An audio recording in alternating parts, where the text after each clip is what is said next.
Hello and welcome to our study platform the concept engine. अगर आप किसी competition exam की प्रिपरेशन कर रहे हैं तो उसमें एक सबसे बहुत जरूरी टॉपिक होता है, वो होता है साइंस।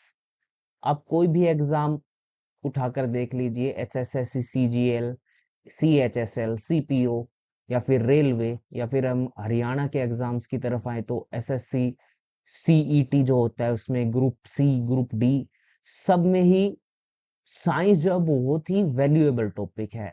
इसमें से बहुत क्वेश्चन आपको देखने के मिलते हैं। और जो ग्रुप डी का है, जो सीईटी जो ग्रुप डी के लिए होता है हरियाणा के अंदर, उसमें तो 20 से 25 क्वेश्चन आपको साइंस के देखने को मिलेंगे। तो इस सीरीज में हम कोशिश करेंगे कि साइंस के जितने भी टॉपिक होते हैं कंपटीशन एग्जाम के लिए, कंपटीशन एग्जाम्स के नजरिए से जो टॉपिक जरूरी होते हैं उनको हम कवर कर पाए। ठीक है। अगर आपको हमारे वीडियो से कुछ मदद मिले तो हमारे वीडियो को आप लाइक और चैनल को सब्सक्राइब कर सकते हैं। ठीक है, तो चलिए शुरू करते हैं। हमारा फर्स्ट टॉपिक जो है वो है फूड एंड इट्स कंपोनेंट्स। ठीक है। तो जो फूड होता है वो हमारी बॉडी के लिए एक फ्यूल की तरह काम करता है। ठीक है, अगर हम खाना नहीं खाएंगे तो हमारी बॉडी को एनर्जी नहीं मिलेगी। ठीक है। फूड के जो कंपोनेंट्स होते हैं, यानी कि फूड जिन चीजों से मिलकर बना होता है, या फिर जो जो चीजें फूड के अंदर होती हैं जो हमें चाहिए होती हैं बॉडी ग्रोथ के लिए, ठीक है, मसल रिकवरी के लिए और हमारे जीवन को चलाने के लिए, वो सभी ये जो हमने लिखे हुए हैं। फर्स्ट है हमारा कार्बोहाइड्रेट। कार्बोहाइड्रेट का मतलब होता है वो कंपोनेंट जो कार्बन, हाइड्रोजन और ऑक्सीजन से मिलकर बने होते हैं। ठीक है। ये मोस्टली क्या होते हैं, शुगर्स, ठीक है, आपके ग्लूकोस, ये सब क्या आते हैं, कार्बोहाइड्रेट्स में आते हैं। उसके बाद है हमारा फैट। फैट जैसे कि आपका घी हो गया, ठीक है, ऑयल हो गया, इन सब से हमें क्या मिलता है, फैट मिलता है। फैट हमारा एक बहुत अच्छा सोर्स होता है एनर्जी का। ठीक है। उसके बाद आता है हमारा प्रोटीन। प्रोटीन हमें किस लिए चाहिए होता है, हमारी बॉडी फंक्शनिंग के लिए प्रोटीन चाहिए होता है। हमारी मसल रिकवरी और मसल ग्रोथ के लिए प्रोटीन बहुत जरूरी होता है। उसके बाद आते हैं विटामिन्स। ठीक है, जो हमारी बॉडी ग्रोथ के लिए, ठीक है, बॉडी को चलाने के लिए जो एसेंशियल चीजें होती हैं वो विटामिन्स में आती हैं। उसके बाद हमारा आता है मिनरल्स। मिनरल जैसे हमें आयरन चाहिए होता है, ठीक है, और कैल्शियम चाहिए होता है, ठीक है, और आयोडीन हमें चाहिए होता है। तो ये सब किस में आते हैं, मिनरल्स में आते हैं। उसके बाद आता है हमारा वाटर। हमारी बॉडी के अंदर 70% वाटर होता है। ठीक है। तो बॉडी के फंक्शनिंग के लिए वाटर बहुत जरूरी है। बॉडी को फ्रेश रखने के लिए, हाइड्रेट रखने के लिए वाटर बहुत जरूरी होता है हमारे लिए। ठीक है। उसके बाद आता है हमारा रफेज। रफेज का मतलब होता है जो फाइबरस फूड हो गए, ठीक है, वो सभी किस में आते हैं, रफेज में आते हैं। ठीक है। आइए अब इन सारे कंपोनेंट्स को डिटेल में पढ़ लेते हैं। हमारा सबसे पहला है कार्बोहाइड्रेट। ठीक है। They are made up of carbon, hydrogen and oxygen. ये हमारा कार्बन, हाइड्रोजन और ऑक्सीजन से मिलकर बने हुए थे। ठीक है। 1 ग्राम कार्बोहाइड्रेट हमें 17 किलो जूल एनर्जी प्रोवाइड करता है। ठीक है, अगर आप 1 ग्राम कार्बोहाइड्रेट कंज्यूम करते हैं तो उससे हमें 17 किलो जूल एनर्जी मिलेगी। ठीक है। नेक्स्ट है हमारा glucose is a instant source of energy. जो ग्लूकोज है वो भी हमारा क्या है, कार्बोहाइड्रेट है, और वो एक इंस्टेंट सोर्स ऑफ एनर्जी है। तो ये भी हमारा क्वेश्चन एग्जाम में आ सकता है कि बताइए कि what is the instant source of energy, जिससे हमें एकदम से खाते ही एनर्जी मिल सकती है, वो है हमारा ग्लूकोज। ठीक है। उसके बाद नेक्स्ट है, अब कार्बोहाइड्रेट हमें मिलेंगे कहां से, सोर्सेज क्या है इसके। सबसे पहला हमारा सीरियल्स, जैसे कि अनाज जो होते हैं, जैसे कि वीट, मेज, राइस, इन सब से हमें कार्बोहाइड्रेट प्राप्त होता है। ठीक है। उसके बाद आता है हमारा फ्रूट्स। फ्रूट्स में एप्पल, बनाना, गुआवा, इन सब से भी हमें कार्बोहाइड्रेट मिलता है। ठीक है। फिर उसके बाद आता है हमारा वेजिटेबल्स, जैसे कि पोटैटो हो गया, ओनियन, ब्रिंजल, इन सभी से हमें कार्बोहाइड्रेट मिलता है। ठीक है। Banana is the richest source of carbohydrate. अगर रिचेस्ट सोर्स की बात करें तो बनाना जो है वो रिचेस्ट सोर्स है हमारा कार्बोहाइड्रेट का। ठीक है। It is also called complete food और बैलेंस्ड फूड। बनाना को हम कंप्लीट फूड भी कह सकते हैं। ठीक है। तो बनाना जो हमारा होता है वो कंप्लीट फूड होता है। ठीक है। अगर नॉन वेज में आ जाए तो ये हमारा एग हो जाता है। ठीक है। आगे देखते हैं टाइप्स ऑफ कार्बोहाइड्रेट। दो टाइप के कार्बोहाइड्रेट होते हैं। पहला होता है शुगर कार्बोहाइड्रेट और दूसरा होता है नॉन शुगर कार्बोहाइड्रेट। ठीक है। अब शुगर कार्बोहाइड्रेट है तो आपको नाम से ही पता चल रहा है कि स्वीट इन टेस्ट, यानी कि टेस्ट में जो है वो मीठे होंगे। ठीक है। सोल्यूबल इन वाटर, वाटर में सोल्यूबल होंगे यानी पानी में घुल सकते हैं। इनमें 1 से 10 मॉलिक्यूल्स ऑफ ग्लूकोज होते हैं, मतलब 1 से 10 मॉलिक्यूल इसमें ग्लूकोज के रहेंगे। ठीक है। अब ग्लूकोज क्या होता है? ग्लूकोज एक वाइट पाउडर होता है, शुगर की तरह ही। ठीक है। इसका जो फॉर्मूला होता है C6H12 और O6, ये इसका फॉर्मूला होता है। बहुत ही जरूरी है, पेपर में आ सकता है। ठीक है। ये असल में एंड प्रोडक्ट होता है हमारे डाइजेस्टिव फूड का, यानी फूड जब डाइजेस्ट हो जाता है तो लास्ट में क्या बचता है हमारा? ये ग्लूकोज बचता है और यही फिर बॉडी सेल्स में जाके हमें एनर्जी प्रोवाइड करता है। ठीक है। अब उससे आगे हमारा फ्रक्टोज। फ्रक्टोज का भी सेम फॉर्मूला होता है और ये हमें फ्रूट्स में पाया जाता है। ठीक है। मेनली फ्रूट्स में फ्रक्टोज होता है। फ्रूट्स में जो मिठास का कारण है, जो फ्रूट जिस वजह से मीठे होते हैं वो किस वजह से होते हैं, उसके अंदर होता है फ्रक्टोज। ठीक है। उसके बाद आता है हमारा माल्टोज। माल्टोज का जो फॉर्मूला है वो थोड़ा सा अलग होता है, वो होता है C12H22O11। ये माल्टोज का फॉर्मूला है जो कि पोटैटो और राइस में मिलता है हमें। ठीक है। उसके बाद आता है हमारा शुगर, सुक्रोज। सुक्रोज को हम शुगर बोल सकते हैं। ठीक है। और शुगर का भी साइंटिफिक नेम क्या होता है? सुक्रोज होता है। ठीक है। इसका फॉर्मूला भी यही होता है, सेम। तो ये सेम हमारा शुगर का फॉर्मूला हो जाएगा। ठीक है। तो शुगर आपको कहीं भी देखने को मिले, कई बार कंपनीज क्या करते हैं, जो पैकेज्ड फूड होता है उसमें शुगर ना लिख के वो लिखते हैं कार्बोहाइड्रेट्स। ठीक है। तो जिसको अभी नहीं पता है कि कार्बोहाइड्रेट्स क्या होते हैं, उन्हें नहीं पता चलता कि उस पैकेज्ड फूड में हमारे को शुगर ही दिया जाता है, ये शुगर ही होता है असल में। ठीक है। शुगर की जगह उसको कार्बोहाइड्रेट्स लिख देते हैं।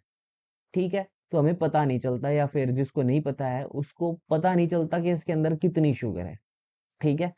तो जब भी पैकेज्ड चीज आप खरीदे तो उसमें देख ले कि कार्बोहाइड्रेट्स कितना है, यानी कि शुगर कितना है। ठीक है। आगे देखते हैं। नेक्स्ट है हमारे जो क्वेश्चन है कि which one is the sweetest, इसमें सबसे मीठा कौन है? ठीक है। सबसे स्वीटेस्ट कौन होगा इसमें से? तो इसमें इनमें से सबसे स्वीटेस्ट होता है हमारा फ्रक्टोज। ठीक है। ये हमारा सबसे स्वीटेस्ट होता है चारों में से। ठीक है। और स्वीटेस्ट फ्रूट होता है हमारा, वो होता है ग्रेप। ठीक है। जो बिल्कुल पका हुआ जो ग्रेप होता है वो हमारा स्वीटेस्ट फ्रूट में आता है। ठीक है। अब इसके अंदर भी जो होता है वो फ्रक्टोज ही होता है। ठीक है। तो मैक्सिमम फ्रक्टोज हमारा ग्रेप्स के अंदर होता है, जो रिप्ड ग्रेप्स होते हैं, मतलब जो पके हुए जो ग्रेप्स होते हैं उनके अंदर। ठीक है। अब आगे देखते हैं नॉन शुगर कार्बोहाइड्रेट। ठीक है। Non sugar carbohydrates.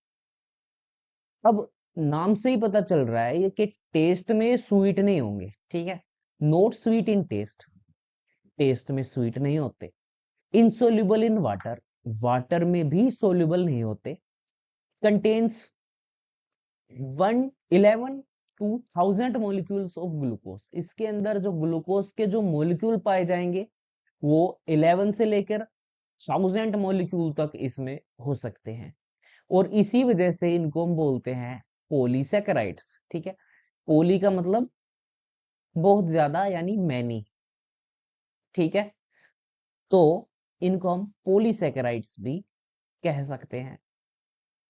अब ये पाए किस किस चीज में जाते हैं? सबसे पहला है हमारा पोटैटो और राइस में जो स्टार्च होता है वो नॉन शुगर कार्बोहाइड्रेट होता है, ठीक है। और ये किस में पाया जाता है? पोटैटो में और राइस के अंदर, ठीक है। पोटैटो में आपने देखा होगा, अगर आपने कभी पोटैटो छील के देखा हो, आलू छील के देखा हो, तो उसमें क्या होता है, सफेद सफेद का, सफेद सफेद सा या चिपचिपा सा जो पदार्थ होता है, उसी को हम स्टार्च बोलते हैं। वही हमारा राइस में भी निकलता है। जब आप चावल को उबालोगे तो जो व्हाइट व्हाइट सा उसके अंदर आ जाता है वो स्टार्च ही होता है, ठीक है। उसके बाद आता है हमारा सेलुलोज। सेलुलोज क्या होता है? जो कि ग्रीन लीफ वेजिटेबल में हमें मिलता है, ठीक है। तो एक ये टाइप है। उसके बाद है साइटिन इज प्रेजेंट इन, जो साइटिन होता है वो हमारा वो outer layer of aquatic animals, जो एक्वेटिक एनिमल्स होते हैं उनकी जो बाहरी स्किन होती है उसमें काइटिन मौजूद होता है, ठीक है। Upper layer of mushroom, mushroom की जो अपर लेयर है, जो कि फंगी भी बोल सकते हैं हम मशरूम को, तो उसके ऊपर भी हमारा काइटिन होता है, ठीक है। इंसेक्ट्स में भी ये पाया जाता है, कॉकरोचेस में भी ये पाया जाता है, ठीक है। अब बात करते हैं अपने नेक्स्ट कंपोनेंट की, जो कि है फैट, ठीक है। फैट हमें कहाँ से मिलता है? ऑयल से, घी से, बटर से, ठीक है। इन सब चीजों में से हमें फैट मिलता है। यानी कि हम अगर डेयरी प्रोडक्ट्स की बात करें तो उन सब से हमें फैट मिल सकता है, ठीक है। फिश ऑयल भी हमारा इसमें आता है। अब 1 ग्राम ऑफ फैट हमें 37 किलो जूल्स ऑफ एनर्जी देगा, ठीक है। तो 1 gram of fat gives us 37 kilo joules of energy, ठीक है। नेक्स्ट है हमारा, it is a richest source of energy. ये हमारा रिचेस्ट सोर्स है एनर्जी का, ठीक है। नेक्स्ट है, in humans access fat is deposited in adipose tissue below the skin. अगर हम फैट ज्यादा खाते हैं और एक्सरसाइज वगैरह उतनी नहीं करते तो फैट बॉडी की स्किन के अंदर जमा होने लगता है और ये हमारी होती है एडिपोज टिश्यू, ठीक है। इस टिश्यू के अंदर हमारा ये जो फैट है ये जमा होने लगता है। मेनली हमारा जो स्टमक का जो एरिया होता है वहां पे ये जमा होने लगता है, ठीक है, स्किन के अंदर। आगे, in camels fat is deposited in hump. जो फैट है वो उनके हम्प में डिपोजिट होता है। हम्प का मतलब होता है, ये जो हमारा कैमल है ये ऐसा कुछ होता है, ये जो पोर्शन होता है यहाँ पर कैमल का फैट जमा हो जाता है, ठीक है। नेक्स्ट है, crocodile fat is deposited in its tail. जो क्रोकोडाइल का जो फैट है वो उसकी पूंछ में यानी कि टेल में डिपोजिट होता है। Fats are insoluble in water. ये हम सभी को पता है कि जो फैट है पानी में सोल्यूबल नहीं होता, इनसोल्यूबल होता है, ठीक है। Fat are soluble in ether, alcohol, chloroform and acetone. इन सब के अंदर जो फैट है वो सोल्यूबल होता है यानी कि घुल जाता है, ठीक। Types of fat. फैट कितने टाइप के होते हैं? एक होता है हमारा सैचुरेटेड फैट और एक होता है हमारा अनसैचुरेटेड फैट, ठीक है। जो सैचुरेटेड फैट है उसका मतलब होता है कि ये सॉलिड फॉर्म में है और जो अनसैचुरेटेड फैट है इसका मतलब ये लिक्विड फॉर्म में होता है। ठीक है, अब ये जो सैचुरेटेड फैट होते हैं ये एनिमल ओरिजिन होते हैं, यानी एनिमल से हमें प्राप्त होते हैं, जानवरों से।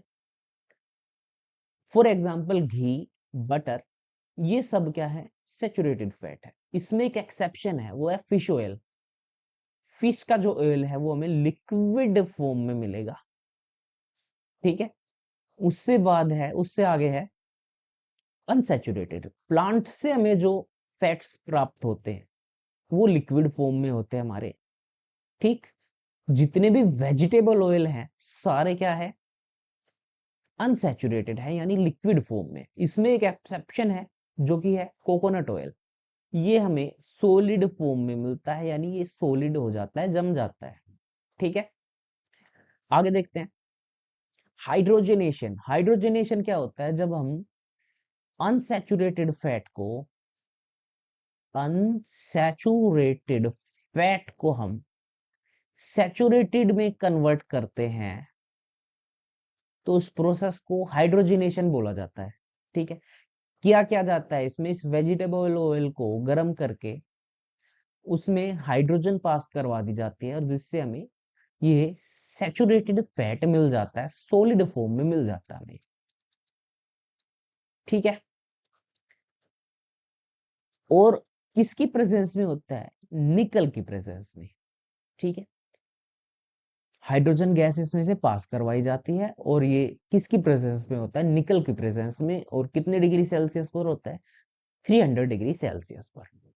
ठीक है, जितने भी ये फूड होते हैं जैसे कि पैकेज्ड फूड खासतौर पर आजकल यूज करने लगे हैं, हाइड्रोजनेटेड ऑयल उसमें लिखा हो जाता है, उसमें लिखा होता है हाइड्रोजनेटेड वेजिटेबल ऑयल। जितने भी पैकेज्ड फूड होते हैं जैसे कि चिप्स होता है हमारा, चिप्स नमकीन वगैरह जो ये आते हैं, तो इन सब में भी यूज होता है। तो अगर उसमें ये लिखा हुआ है हाइड्रोजनेटेड वेजिटेबल ऑयल तो इसका मतलब उसमें ये वाला ऑयल है जो कि बहुत ही खराब होता है हार्ट हेल्थ के लिए। ठीक है, ये बॉडी के अंदर, हार्ट के अंदर आर्टरीज में जम जाता है जाके। ठीक, तो बहुत ही खराब ये होता है। ठीक, आगे देखते हैं। अब इसका अगर हम कंज्यूम करेंगे, इसको अगर हम कंज्यूम करेंगे, ठीक है, जो बाहर की जो चीजें होती हैं, जो खासतौर पर जो ये ठेले वाले जो होते हैं ये इसी ऑयल का यूज करते हैं। ठीक है, तो जितने भी आप बाहर की चीजें खाओगे तो ये चीजें होने के चांसेस ज्यादा है। ठीक है, अब हार्डनिंग ऑफ आर्टरीज, ये असल में करता क्या है, हमारे जो हार्ट के अंदर जो आर्टरीज होते हैं जो, उसको ये हार्ड कर देता है। ठीक है, यानी वो फ्लेक्सिबल नहीं रह जाती और उस बीमारी को हम बोलते हैं आर्ट्रियोसेलरोसिस। ठीक है, और ब्लॉकेज ऑफ आर्टरीज भी हमारी हो सकती है जिससे क्या होता है, हार्ट अटैक भी हो सकता है। और उसको साइंटिफिक नेम है अर्थ्रोस्क्लेरोसिस। ठीक है, तो ये हमारा इनके साइंटिफिक नेम है। ठीक है,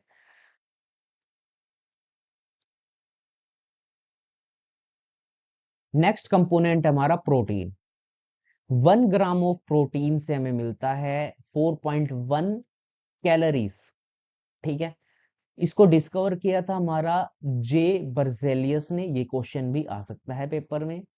ये चाहिए किस वजह से होता है, इसकी नीड क्या होती है बॉडी को, बॉडी ग्रोथ, एनर्जी और रिकवरी के लिए ये बहुत ही असेंशियल होता है। ठीक है, मसल रिकवरी के लिए प्रोटीन बहुत ही जरूरी होता है। और ये हमें मिलेगा कहाँ से, सोर्स क्या क्या है इसके, एक तो एग है। ठीक है, अगर कोई नॉन वेज है तो एग खा सकता है।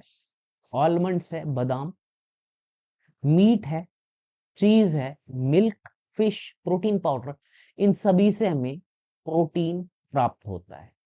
ठीक है, तो ये थे हमारे कुछ फूड कंपोनेंट्स। जो बाकी फूड कंपोनेंट्स बचे हैं उसको हम नेक्स्ट वीडियो में कवर करेंगे। तो thank you and have a nice day to everyone.